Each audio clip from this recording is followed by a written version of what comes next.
Happy birthday, Royal Oak. It was 50 years ago to the day when Audemars Piguet presented the Royal Oak at the Basel Fair. Let's take a quick look at the origin story of this horological superhero that has initiated a new genre in wristwatches and that may have also played an integral role in the survival of Swiss luxury watch industry. The roots of the Audemars Piguet Royal Oak extend all the way back to the early post-war era when the company established a close working relationship with Lecoutre et Compagnie. Even though Audemars Piguet was largely known at the time and admired for their complicated watches, Lecoutre's ultra-thin movements powered what amounted to more than half of AP's production.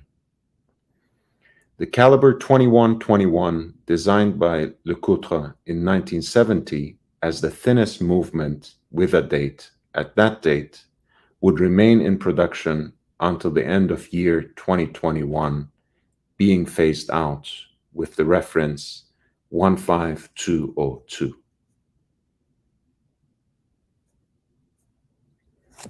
Entering the 1970s, the collaboration was with SSIH, not to be confused with SIHH, the Genevan Watch Fair founded in 1991.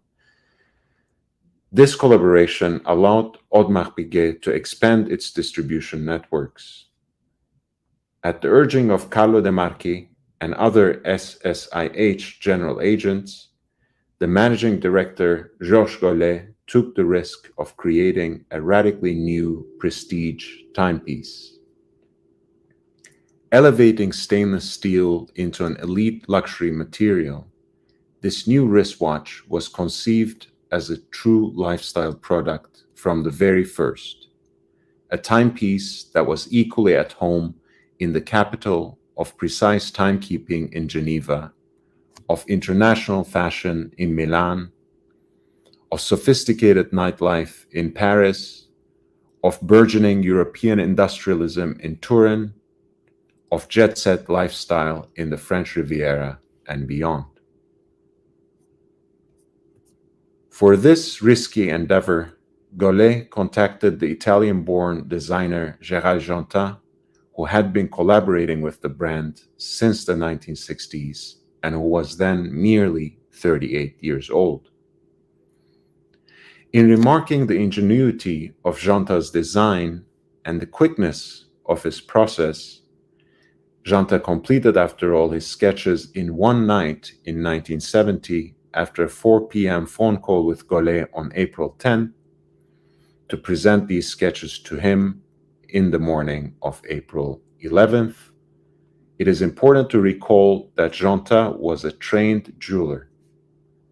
This made it so much easier for the young man to visualize and realize his singular and coherent, say, integrated concept of the timepiece without having to respond to multiple demands and without the design resulting in a strange hybrid that aims to please everyone all at once. And when you look at this initial sketch, and this is really from April of 1970, you can see all the elements of the ultimate design coming together in their integrity. Already at the moment of conception, it's quite brilliant. In that long and fateful night in the history of horological design, Genta conjured up a scene that he had seen as a child, a diver being fitted with a helmet that was tightened, as he recalled, with 8 bolts and secured with a rubber seal. This resulted in the quasi-magical combination of an octagonal bezel, a monocoque case, an integrated bracelet with tapering intermediate links, and a cobalt blue dial decorated with a Clou de Paris guilloché pattern, delicately inlaid with luminous material for the index markers and the hands. On the vanguard of a new era in horological design, Gérald Genta gifted us with an icon that combined the elite horological achievement and delicate elegance of an ultra-thin, self-winding mechanical movement on the one hand, and the not-so-subtle hints of the brute force of modern technology and industrial production with the exposed bolts on the bezel and the conveyor belt-like integrated bracelet. The result was an iconic design, a strangely compelling blend of beautiful simplicity and industrial brutalism. This, by the way, is Genta's personal Royal Oak, which is very interesting and unique, of course, because it's a two-tone, but the only golden part of it is the octagonal bezel.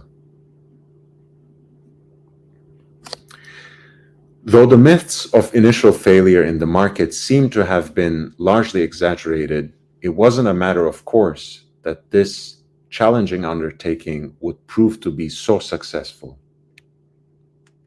After all, who would have thought that such an outrageously expensive stainless steel watch, priced at 3 times as much as a Rolex Submariner at the time of its introduction, a watch that was so laborious to produce, that didn't quite fit with the brand's self-image at the time, and that had to compete in a saturated steel sports market with the already established icons such as the Rolex Submariner and the Omega Seamaster, who would have expected a watch like this to come into its own as a cult classic?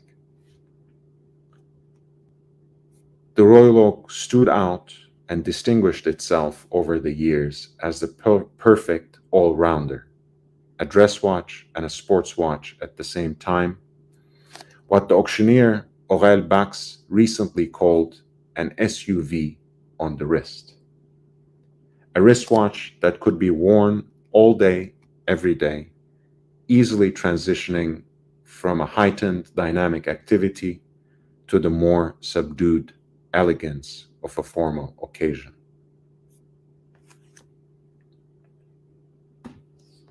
If you have enjoyed this video, please like and subscribe and share far and wide to help me reach my goal of 1,000 subscribers. And stay tuned for further content on the Audemars Piguet Royal Oak, Vacheron Constantin, Rolex, and our shared passion for wristwatches.